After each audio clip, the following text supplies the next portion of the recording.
السلام عليكم ورحمة الله وبركاته. اللهم صل وسلم وبارك على سيدنا محمد أشرف الخلق وخاتم النبيين. تصريح خطير من النجم العالمي ميسي، إليكم التفاصيل.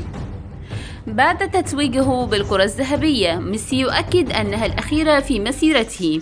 توج أمس النجم الأرجنتيني ليو ميسي بجائزة الكرة الذهبية لأفضل لاعب في العالم لعام 2023، وتعد هذه الكرة الذهبية الثامنة في مسيرته الأرجنتينية.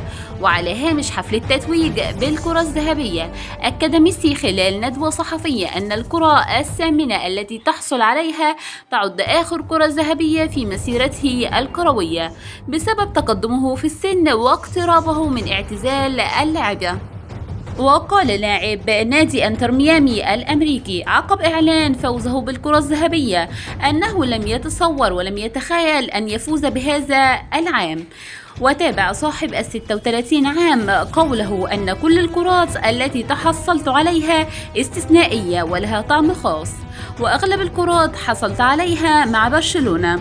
وشدد النجم الأرجنتيني على أن الجوائز الجماعية تأتي أولا، وبعد ذلك تأتي الجوائز الفردية، وخص بالذكر نادي السابق برشلونة، وقال أنه أفضل نادي في العالم واستثنائي، حيث ساعد تواجد رفقة النادي لسنوات طويلة بالفوز بالعديد من الجوائز الفردية.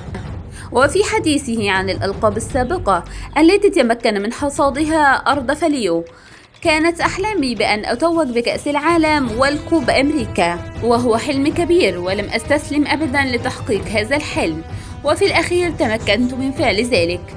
وبالنهاية، إذا أعجبكم الفيديو لا تنسوا الاشتراك بالقناة وتفعيل زر الجرس ليصلكم كل جديد. دمتم في أمان الله.